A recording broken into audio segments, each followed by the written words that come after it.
mismo rango 10 se encuentran también los decretos de urgencia. Por ejemplo, el estado de emergencia, que es el que ha aplicado bastante este gobierno, en Cajamarca, en varios sitios de conflicto, estado de emergencia, y el otro solamente cuando hay una invasión extranjera o una guerra civil, que es el estado de sitio, que es lo peor que le puede pasar a un país, el estado de sitio. Hay toque de queda las 24 horas, ¿correcto? Hasta ahí vamos con el número 10. Como no ven muchos atrás, por favor, vayan copiando esto y después les digo 11, 12, 13, 14, 15 y comenzamos a resolver las preguntas, ¿les parece? ¿Sí? Para que todos estén tranquilos. Avancen por favor, amigos, con paciencia, no se preocupen. Para los que no ven bien, les voy a gritar, ¿ya? A todos. Los que han llegado recién. Van a poner en su cuaderno, ¿ya? Como título, van a poner jerarquía de las normas en el Perú. Pero así como dice en el Perú, es en Ecuador, es en Chile, es en cualquier parte del mundo. Sino que yo les explico a ustedes con ejemplos nuestros, pero son en realidad jerarquía de normas para cualquier país. ¿Correcto? Por eso que Chile quiere sorprender, van a ver ustedes en el video, cuando dice que el convenio marítimo entre Perú, Chile y Ecuador tiene el rango de tratado y es falso. Pero eso es cuando ustedes ya lo conocen. Vamos, pues jerarquía de las normas en el Perú. Número 1, constitución política. ¿Ya? Todos. Número 2, tratado de derechos humanos. Número 3, tratados internacionales. Tratados internacionales. Entre paréntesis, limítrofes, coma, integración. Ejemplo, UNASUR, Unión de Naciones Sudamericanas. Limítrofe, ¿qué pondrían ustedes?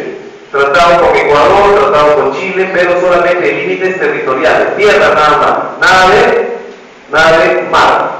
¿Correcto? Eso es lo que todavía no se ha delimitado. O sea, ¿ya? Ok. Por ejemplo, APEC. Allá, ¿qué sería APEC? También sería un tratado. Con el libre comercio, ¿qué sería? El TLC, un tratado inter, ahí está. Tratado de integración económica, de hecho integración, no solamente política, también integración económica. Por ejemplo, tratado de libre comercio, perfecto, excelente ejemplo. O el tratado con APEC también. No, en los tratados internacionales de límites serían con las fronteras. Y de integración, UNASUR, TLC, AP, etcétera. Todos lo que ustedes quieran como tratados. ¿Correcto? Ok. Número 4, ¿qué sería? Tratados multilaterales. Ahí es cuando participamos dentro de un organismo mundial o continental. Escuchen, si es tratado internacional, ¿ya? Es cuando son comerciales, de limítrofe, pero si es multilateral, cuando participamos en un organismo que es o de todo un continente o de todo el planeta. Ahí entra ya la ONU y la OEA, tratados multilaterales. El otro, número 5, convenios internacionales. Y ahí pueden poner entre paréntesis, explotación marítima, Perú, Chile, Ecuador, 1954, que es el que está Ecuador, el Chile diciendo que es tratado. Ahí viene el problema limítrofe. ¿Ya? Convenio internacional, entre paréntesis, explotación marítima, Perú, Chile, Ecuador, 1954. Y otro convenio internacional, Andrés Bello, que se firma entre los miembros de Comunidad Andina de Naciones, ¿correcto? Ponga ahí el convenio pacto, el convenio de Andrés Bello, ¿ya? Es educativo, sí, solamente para los miembros de Comunidad Andina de Naciones, ¿ya? Y si es el de salud, es el Hipólito Unanue, ¿de acuerdo? Ok, vamos al número 6. Como no ven bien algunos delitos, número 6, leyes orgánicas. ¿Y qué son las leyes orgánicas?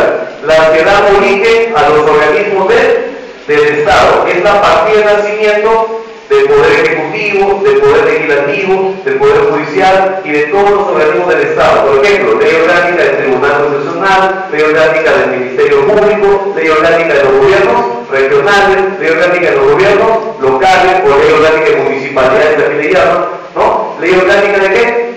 De, por ejemplo, el Ministerio de Defensa o ley orgánica del Ministerio de Desarrollo e Inclusión Social que se creó el año pasado. O sea, todos deben tener su partida de nacimiento, que es la ley orgánica. ¿Cuántos votos? 2/3 del total de congresistas. O sea, estamos hablando de 83 aproximadamente. 130 por 2 entre 3. 130 por 2 entre 3. ¿Ya? Ahora vienen las leyes ordinarias. ¿Para qué sirven? Para aprobar cualquier ley común y corriente. Cualquier ley que ustedes escuchen es una ley ordinaria. Día de la Nación Criolla, la ley de presupuesto, la ley que declara a CIPAM como patrimonio cultural de la nación, etcétera, etcétera. Cualquier ley, incluyendo la ley de creación de las provincias, que el próximo año, en 2 años, se prueba la creación de la provincia de Olmos.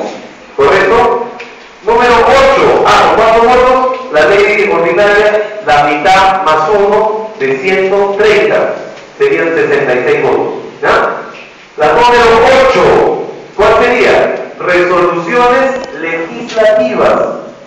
Resoluciones legislativas. Por ejemplo, el Congreso tiene que escoger democráticamente al defensor del pueblo y también a los miembros del Tribunal Constitucional, cada uno por separado, y necesitan ¿cuántos votos?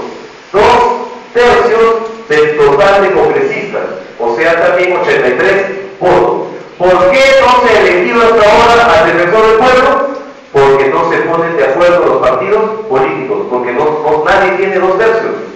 ¿Por qué no se escoge tampoco a los miembros del Tribunal Constitucional? Porque cada partido quiere poner por lo menos a uno. Por ejemplo, los de Fujimori quieren poner a uno, los de Humala quieren poner también, y cada uno quiere tener una cuota de poder. Y como no se ponen de acuerdo, no hay mayoría, porque Fujimori quiere que lo indulten. A cambio del indulto, ellos dan 33 votos. ¿De acuerdo? Si no indultan a su papá, no votan, son 33 votos menos, no llegan a los 2/3. ¿Correcto? Por eso es el chantaje. ¿Sí? Esa es la historia. Ahora, ¿qué más se hace con resolución legislativa? También se escoge al presidente del PCR, al superintendente de banca y seguro y al Contralor General de la República, pero ellos ya no son los 130 congresistas, solamente la comisión, que son 33 congresistas, o sea, la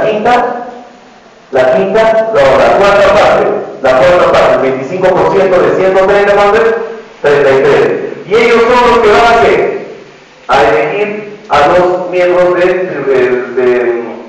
del Banco Central de Reserva, que son 3, y al del PCR, pero igualito.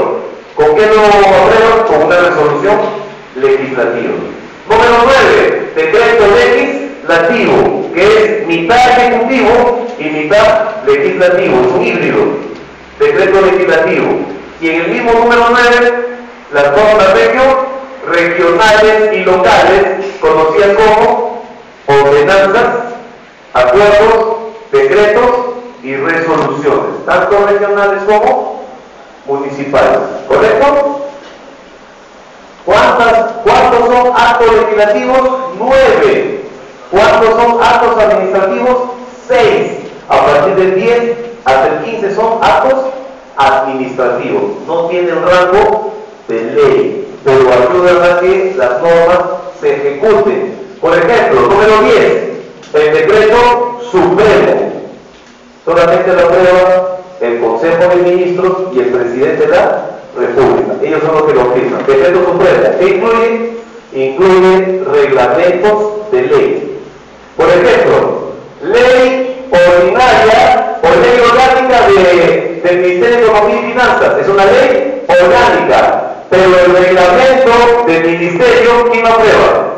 El propio Ministerio, pero a través de un decreto supremo, pero aprobado por el Consejo de ministros. Por eso se llama reglamento de la ley, es un acto administrativo.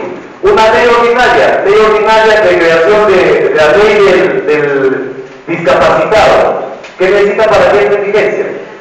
El reglamento lo hace el Ministerio de Trabajo y Promoción Social. Como no lo saca, todavía no entra en vigencia. Sí, profesor.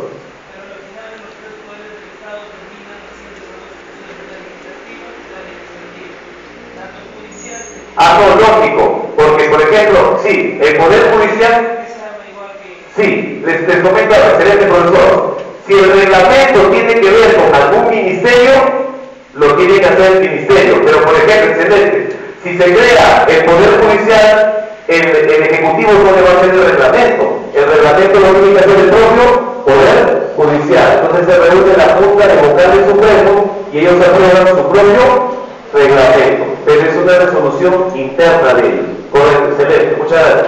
¿Ya? Entonces, ¿qué viene? En el mismo rango 10, ¿qué está? Los decretos de urgencia, que son dos, básicamente, el estado de emergencia y el estado de sitio. El estado de emergencia cuando hay conflictos sociales o cuando hay desastres naturales, terremotos, huaicos, terremotos del niño, que se llama estado de emergencia. Estado de sitio cuando hay invasión. Nos invade Chile, se declara el estado de sitio para defender a los peruanos. Nadie sale de sus casas. O cuando hay una guerra civil en nuestro país, se tiene que declarar el estado de sitio. ¿Correcto? Ahora sí, estamos todos en orden. Vamos al número 11. En el número 11 van a venir las resoluciones supremas. Número 11, y entramos a resolver ya. 11, resoluciones supremas. ¿A qué te suena? Cuando se nombra a los funcionarios de confianza, pero tiene que escoger lo que el presidente de la República con el acuerdo del Consejo de Ministros. ¿Qué sería entonces? Designación de ministros. Resolución suprema, entre paréntesis. Designación de ministros, coma, embajadores y funcionarios de confianza de alto nivel. Repito, ministros, coma, embajadores y funcionarios de confianza de alto nivel. Por ejemplo, los señores que se fueron a defender al Perú, que son 30 miembros de la comisión ante la Haya, ellos fueron aprobados ¿con qué? Con una resolución suprema. Pero como este tema comenzó en el 2007, ¿quién lo firmó? Alan García. Para entender, cuando asume Humala, ellos ya tenían una resolución suprema en 2007. ¿Qué hizo Humala? Simplemente ratificó la resolución suprema para que ellos se presenten a la fase oral el año pasado. Si no tuvieran respaldo del Poder Ejecutivo, simplemente respaldó, ratificó. Si hubiera cambiado a los miembros, se hubieran malogrado los argumentos, porque ellos ya tienen experiencia anterior. ¿Correcto? Ok. Vamos al número 12. ¿Cuál sería? Una vez que el presidente ya lo nombró, lo designó al ministro, el ministro puede firmar sus propias resoluciones. Por ejemplo, el ministro de Educación, cuando ha convocado a este concurso, es una resolución que, por lo tanto, ¿qué viene? Número 12, resolución ministerial, correcto. ¿Ven? Pero a nivel de las regiones no hay ministerios, pero sí hay gerencias regionales, que sería el número 13. Vamos a ver, resoluciones gerenciales, entre paréntesis, educación. ¿De acuerdo? Acá no hay ministro, pero hay gerente, por lo tanto firma una resolución gerencial de educación. Número 14. A nivel de regiones, gerente. A nivel de provincias, jefe de qué? Director de la UGEL. Por lo tanto, ¿qué es el 14? Resoluciones directorales. Ahí está entre paréntesis UGEL. ¿Se entiende? Unidad de gestión educativa local. ¿Cuántas hay? 3. Ok. ¿Y cuál sería el último? Otras, la 15. Otras resoluciones de menor rango. Repito, 13 resoluciones gerenciales, 14 resoluciones directorales, entre paréntesis, UGEL, 15 otras resoluciones de menor rango. Ahí van a poner como ejemplo solo de cumplimiento dentro de cada institución. Ejemplo, el director de este colegio saca una resolución donde se aprueba la semana aniversario de Sofía, pero solamente es para cumplimiento dentro de las 4 paredes, ¿correcto? Ahora, ¿quién está por encima de él? El director de la UGE. ¿Quién está por encima de la UGE? El gerente regional. ¿Quién está por encima de él? Sería el ministro de Educación. Pero antes que eso tendría que pasar por el gobierno regional. ¿Me están entendiendo? ¿Ven? Entonces, esto es de más a menos y de menos a más. Si sancionan a un profesor con una resolución de un colegio, una sanción administrativa, el profesor primero tiene que pedir que la reconsideración. Si el director no le hace caso, sube al director de la UGE y así va elevando su nivel hasta llegar a la máxima instancia administrativa. Una vez que ya no tiene nada más que hacer, va al Poder Judicial y presenta una acción de amparo. Ahí comienza la historia. Salvo que sea flagrante delito y entonces lo presenta por paralelo y presenta una medida cautelar para que vea automáticamente el derecho hasta que en el proceso se vaya solucionando. ¿Se entendió? Ahora sí, vamos a las preguntas. Miren amigos, han recibido una hoja, ¿cierto? Donde están los nombres de los ministros, pero se nos escapó que ahí figura todavía en mi trabajo José Villena y él ha sido cambiado. Por lo tanto, póngale en vez de Villena, trabajo, le vamos a poner Juliana Mata. Dígame. Juliana Mata, ¿sí están escribiendo ahí? Ahí viene. Juliana Mata. En vez de José Villena, en trabajo, corrijan Juliana Mata. Porque puede que mañana digan, ¿no? El ministro de Trabajo, José Villena, cometió un exabrupto o un abuso de autoridad y fue cambiado por, y ustedes, uy, Juliana Mata. ¿Ya? Mata. Pero no sabemos si es asesina, ¿no? Pero mata, ¿no? Ok, pero miren, sí, profesor. ¿Hay algo de cuándo van a comprar los tanques rusos que se están faltando? Los tanques rusos. ¿Cuándo los compramos? ¿Cuándo lo compramos? Buena pregunta. Bueno, no debería ser pregunta de defensa, ¿no? Pero es una buena interrogante. Miren amigos, otra pregunta que puede venir mañana. Miren bien, si enumeran a todos los que están ahí, hay 19. Pero ¿cuántos ministerios hay? Está buena la pregunta. Te pueden decir mañana, ¿cuántos ministros hay? ¿Cuántos hay? Ministros. 19. ¿Por qué? Porque el presidente del Consejo de Ministros también es ministro, pero sin cartera. ¿Correcto? O sea, no tiene un ministerio específico, pero él tiene el rango de qué. Entonces, nuevamente te pregunto, ¿cuántos ministros hay? ¿Cuántos ministerios? Ahora sí está bien dicho. ¿Ya entendieron? Entonces se consideran 19, incluyendo al presidente del Consejo de Ministros, pero son 18 ministerios, correcto, ya sale para mañana, ¿ya? Después vamos a hacer también una pregunta que siempre puede considerar. ¿Cuántas constituciones hay? Bueno, cuando yo hice la clase de pasada dije 12, pero era sin considerar o sea, solamente hechas por Congreso netamente peruano, 12. Pero como hubo un problema de que se quería separar Bolivia con Perú, se hizo una constitución que se llamaba la Constitución de la Confederación Perú-Boliviana. Y por eso se considera para este examen 13. Así que pónganlo ahí, 13 constituciones, ¿correcto? Pero incluyendo la de la Confederación Perú-Boliviana. A ver, en su cuaderno les voy a decir las 12 formales y la número 13 que se considera también. Comencemos. Pongan en su cuaderno número de constituciones, porque puede decir eso, ¿eh? Ya. Número de constituciones. Vamos a poner siglo XIX. ¿Ya? En el siglo XIX serían formalmente 9. En el siglo XIX formalmente serían 9. Comenzamos. 1823 es la número 1. 1823. Número 2, 1826. ¿Ya?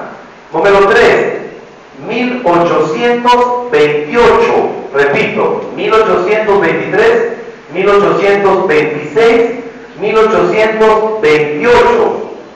1834, ¿ya? 1839, después 1856, 1860, 1867, ¿correcto? Hasta ahí suman 8. Entonces, entre 1834 y 1839 hago una llave. Entre 1834 y 1839 hacen una llavecita donde aparece 1836. Y van a poner entre paréntesis Constitución, la de 36, de la Confederación Perú Boliviana. Confederación Perú Boliviana. Ya no era solo de Perú, sino que se hablaba ya de la unión del Alto Perú con Perú. Alto Perú antes era después fue Bolivia. Se llamaba Constitución de la Confederación Perú Boliviana. ¿Correcto? Entonces si sumamos esa, ¿cuánto son? 9. ¿Ya? Vamos al siglo XX. En el siglo XX han habido 4. En el siglo XX, 4. Primero la de Leguía, 1920. ¿Ya? Después la de Sánchez Cerro, 1933. Leguía primero, 1920. Sánchez Cerro, 1933. La del 79 es increíble, 1979. ¿Quién era presidente? No, de la constituyente Ayala Torres, del Perú, Morales Bermúdez, pero él no la promulgó. Escuchen, ¿se terminó qué año? 79. En julio, ¿quién la promulgó? ¿Quién afirmó la Constitución? Ayala Torres, porque él había hecho, como era el presidente de la Constitución, pero no la promulgó ¿quién? Morales, porque él había dicho que era la salida constitucional de la crisis de la dictadura, que él no la iba a promulgar, sino que el presidente constitucional de 1980. ¿Quién fue? Entonces, la del 79 es la única que el presidente que estuvo vigente en ese momento nunca la promulgó, sino el sucesor democrático, que fue Fernando Belaúnde Terry. La del 79 se firmó el 28 de julio de 1980. Se promulgó el 28 de julio de 1980. Y bien juramentó Belaúnde, promulgó la Constitución, Fernando Belaúnde, ¿ya? Después consigue la de 1993, Alberto Fujimori, ¿ya? Ahora, pregunta que puede venir. Primer presidente que cerró el Congreso y que aprobó en la Constitución la reelección presidencial inmediata. Nunca fue Fujimori, fue Augusto B. Leguía, póngala, Constitución de 1920. ¿Qué hizo Leguía? Primero dio golpe, en el 19. ¿Cerró qué? Cerró el Congreso. ¿Convocó a qué? A un Congreso, a una asamblea constituyente que se aprobó ¿qué? La reelección presidencial inmediata. Por eso él se quedó 11 años, el oncenio de Leguía. Si no, no fue, porque ella había sido presidente en 1908 a 1912. ¿Cuántos años? 4. Él amplía ¿cuánto? A 5. Después amplía a 5 años. ¿Correcto? ¿Ya? O sea, escuchen por favor. Todas las constituciones anteriores decían ¿cuánto? 4. La del 19, 5. Y a partir de la del 33, 6 años. Sino que en algunos casos nunca se cumplía, porque había golpe de Estado también. Por eso Betancourt dice que se iban a dar ¿cuántos años? 6. Pero dio golpe de Estado al 5º año. ¿Correcto? Entonces ya saben, nunca fue Fujimori el primero que cambió la reelección. Ahora, ¿cuándo se vuelve a aprobar la reelección? Con la Constitución del 93, que trajo las mismas consecuencias que la de ley. ¿Correcto? Ahora sí, vamos a comenzar a explicarles aspectos de actualidad, ¿les parece? Ya, tanto mundial como nacional y algunos regional también. Y al final, con Ronald estamos coordinando para la presentación del problema entre Chile y Perú. O sea, un video de 2 programas televisivos, dura 13 minutos, y los que quieran, el USB, si tienen, si no, les vamos a dar el enlace de YouTube para que lo puedan bajar también. ¿Ya? Ok. Ya saben entonces, no se puede mandar al correo, porque no, es demasiado pesado. No pasa, por más que esté en el formato, no pasa, no te lo aceptan. ¿Ya? Vamos. Primera pregunta. El segundo vicepresidente y congresista de la República que fue suspendido de sesión parlamentaria durante 120 días. Aparte, ¿qué perdió? No, aparte, ¿qué perdió? Trabajo también. Perdió la vicepresidencia. Nunca más él puede ser vicepresidente. Por eso viene la segunda pregunta. El nombre de la primera vicepresidenta del Perú, Marisol Espinosa. ¿De qué partido? Nacionalista. ¿Y de qué parte es? Es piurana. Le pueden preguntar, está con el estado de la abuelita. ¿Ya? Por pensión 65. Ya, ok. El otro. En el 2012, la organización Transparencia Internacional publicó la lista de los países más corruptos del mundo. Y en Sudamérica, ¿quién gana? Venezuela. Aunque no lo crean. ¿Ya?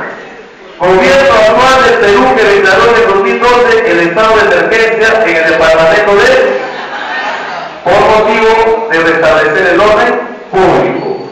Lo que viene a continuación es una consecuencia de un tema que es la crisis económica del capitalismo, que comenzó en el 2008, pero que no se ha arreglado, por si acaso. Estados Unidos ahorita está creando dinero sin respaldo, o sea, está haciendo lo que hizo Alan en su primer gobierno, se llama maquinita, o sea, emisión de dinero sin comprar barras de oro. Es como si ustedes tiraran un cheque sin fondos, pero los gringos son bien vivos, hacen un montón de dinero que no vale nada, pero no lo venden a su país, porque si no, ¿qué genera?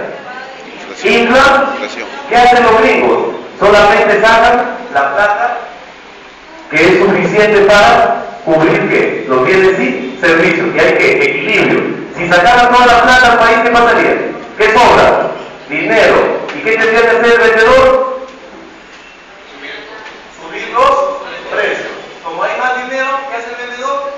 Sigue subiendo los precios, y eso que genera inflación. Al revés, si en el país hay menos dinero que los bienes y servicios, ¿qué tiene que hacer el vendedor? Eso se llama deflación. Entonces en Estados Unidos, para evitar que haya inflación, esa plata sobrante no la sacan al país, no la meten al país. ¿Qué hacen? La tienen guardada, y cuando el gobierno quiere comprar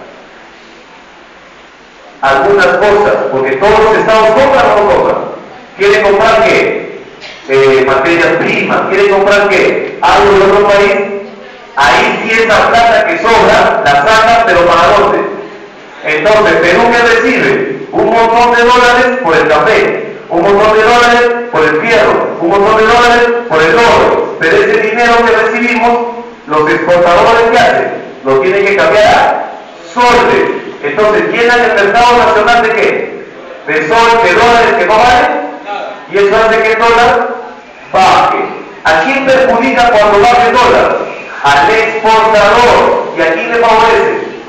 Al importador. Por eso Ripley, por eso Tortus, por eso ¿qué hacen? Están felices, porque ellos están comprando artefactos con bajo valor, porque el dólar está barato, pero a la hora que te lo venden en soles.